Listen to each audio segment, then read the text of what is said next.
Assalamualaikum warahmatullahi wabarakatuh. Salam sehat dan bahagia Bapak Ibu guru hebat. Perkenalkan, saya adalah Yuli Sahara, guru SMP Negeri 4 Pari 3 yang merupakan calon guru penggerak Angkatan 9 Kabupaten Bangka Barat. Video kali ini saya akan mempresentasikan tugas koneksi antar materi dari modul 2.1 yaitu pembelajaran berdiferensiasi. Sebenarnya apa sih yang dimaksud dengan pembelajaran berdiferensiasi? Pembelajaran berdiferensiasi merupakan pembelajaran yang dikembangkan untuk merespon kebutuhan murid dalam belajar yang bisa berbeda-beda, meliputi kesiapan belajar, minat, potensi, atau gaya belajarnya.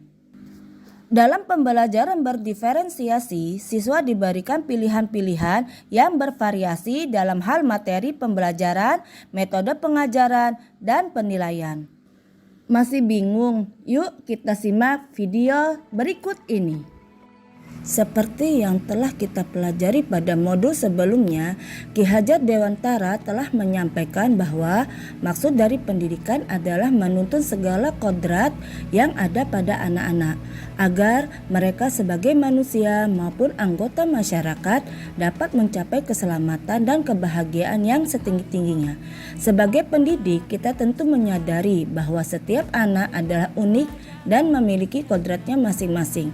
Tugas kita sebagai guru adalah menyediakan lingkungan belajar yang memungkinkan setiap anak untuk dapat tumbuh dan berkembang secara maksimal sesuai dengan kodratnya masing-masing dan memastikan bahwa prosesnya anak-anak tersebut merasa selamat dan bahagia.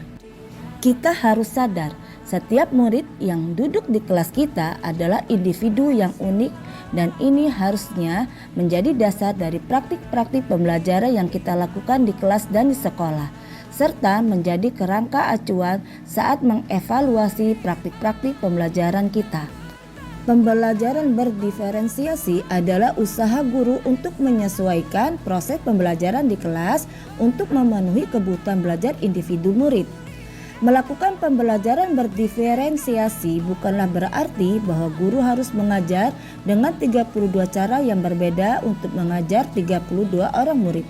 Bukan pula berarti bahwa guru harus memperbanyak jumlah soal untuk murid yang lebih cepat bekerja dibandingkan yang lain. Pembelajaran berdiferensiasi juga bukan berarti guru harus mengelompokkan yang pintar dengan yang pintar dan yang kurang dengan yang kurang. Bukan pula memberikan tugas yang berbeda untuk setiap anak. Pembelajaran berdiferensiasi bukanlah sebuah proses pembelajaran yang semrawut, yang gurunya kemudian harus membuat beberapa perencanaan pembelajaran sekaligus di mana guru harus berlari ke sana kemari untuk membantu murid-muridnya dalam waktu yang bersamaan. Bukan, guru tentunya bukanlah malaikat bersayap atau Superman yang bisa ke sana kemari untuk berada di tempat yang berbeda-beda dalam satu waktu dan memecahkan semua permasalahan. Pembelajaran berdiferensiasi adalah serangkaian keputusan masuk akal yang dibuat oleh guru yang berorientasi kepada kebutuhan murid. Kebutuhan belajar murid paling tidak berdasarkan 3 aspek, yaitu kesiapan belajar murid, minat murid, dan profil belajar murid. Agar dapat melakukan pembelajaran yang berdiferensiasi, guru harus yang pertama memahami tujuan pembelajaran. Yang kedua, mengetahui dan merespon kebutuhan murid. Ketiga, menciptakan lingkungan belajar yang nyaman dan menyenangkan. Yang keempat, melakukan manajemen kelas yang efektif. Serta yang terakhir, yang kelima, yaitu melakukan penilaian berkelanjutan. Supaya pembelajaran berdiferensiasi memenuhi kebutuhan belajar murid, guru melakukan pemetaan kebutuhan berdasarkan 3 aspek, yaitu kesiapan belajar murid, minat murid, dan profil murid. Kita akan membahas satu persatu ya. Yang pertama, kesiapan belajar murid. Dalam kesiapan belajar murid, guru harus melihat dan mengetahui kemampuan murid dalam mempelajari materi, konsep, dan keterampilan baru. Yang kedua, minat murid. Guru memberikan pilihan kepada murid untuk belajar sesuai dengan minatnya, sehingga dapat meningkatkan motivasinya. Dan yang ketiga yaitu profil murid. Dalam profil belajar murid, guru harus memberikan kesempatan kepada murid untuk belajar sesuai dengan gaya belajarnya, kecerdasan majemuknya, pengaruh budaya, dan lingkungannya. Ada 3 gaya belajar murid. Yang pertama, kinestetik. Yang kedua, auditori. Dan yang ketiga adalah audiovisual. Kebutuhan belajar murid dapat diidentifikasi berdasarkan cara-cara berikut ini. Yang pertama, mengamati perilaku murid-murid. Kedua, mengidentifikasi pengetahuan awal. Yang ketiga, mereview dan melakukan refleksi terhadap praktik pengajaran. Keempat, berbicara dengan guru sebelumnya. Kelima, membaca rapot murid di kelas sebelumnya. Dan yang keenam, menggunakan berbagai penilaian formatif dan diagnostik. Bagaimana pembelajaran berdiferensiasi membantu murid mencapai hasil belajar yang optimal? Pembelajaran berdiferensiasi dapat membantu murid mencapai hasil belajar yang optimal dengan menerapkan 3 strategi pembelajaran diferensiasi, yaitu: pertama, diferensiasi konten. Kedua, diferensiasi proses.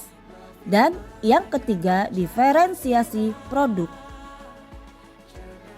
Di dalam diferensiasi konten, guru perlu menyesuaikan konten atau materi pembelajaran dengan kebutuhan belajar murid yang beragam.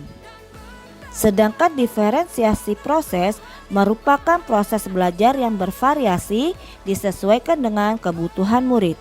Proses ini mengacu pada bagaimana murid memahami dan memaknai apa yang terjadi. Strategi yang ketiga yaitu diferensiasi produk. Guru memodifikasi tagihan produk yang akan dihasilkan murid disesuaikan dengan konten yang dipelajari dan proses yang telah terlewati. Nah, sekarang kita akan membahas bagaimana koneksi antar materi pembelajaran berdiferensiasi dengan modul lain di program pendidikan guru penggerak. Keterkaitan antar materi dimulai dari salah satu filosofi Ki Hajar Dewantara adalah sistem Among, di mana guru harus menuntun murid untuk berkembang sesuai dengan kodratnya. Hal ini sesuai dengan pembelajaran berdiferensiasi bahwa guru harus melakukan pemetaan kebutuhan belajar murid yang sangat kompleks. Guru penggerak memiliki peran yang mendukung dalam pembelajaran berdiferensiasi. Adapun peran tersebut adalah menjadi pemimpin pembelajaran, menggerakkan komunitas praktis, menjadi coach bagi guru lain, mendorong kolaborasi antar guru, serta mewujudkan kepemimpinan murid. Nilai-nilai yang melekat pada guru yaitu nilai mandiri, reflektif, kolaboratif, inovatif, dan berpihak pada murid merupakan komponen utama dalam mewujudkan pembelajaran berdiferensiasi. Pembelajaran berdiferensiasi membentuk budaya positif di sekolah. Budaya positif adalah nilai-nilai keyakinan serta kebiasaan di sekolah yang berpihak pada murid agar dapat berkembang menjadi pribadi yang kritis, penuh hormat, dan bertanggung jawab. Guru penggerak memiliki visi untuk melakukan perubahan positif dalam pembelajaran berpihak pada murid dengan strategi inquiry apresiatif atau yang disingkat dengan IA, yaitu pendekatan manajemen perubahan yang berkolaboratif dan berbasis kekuatan. Perubahan yang dilakukan melalui pembelajaran berdiferensiasi. Demikianlah hasil presentasi pada modul 2.1 pembelajaran berdiferensiasi. Saya Yuli Sahara, akhir kata saya ucapkan terima kasih. Assalamualaikum warahmatullahi wabarakatuh.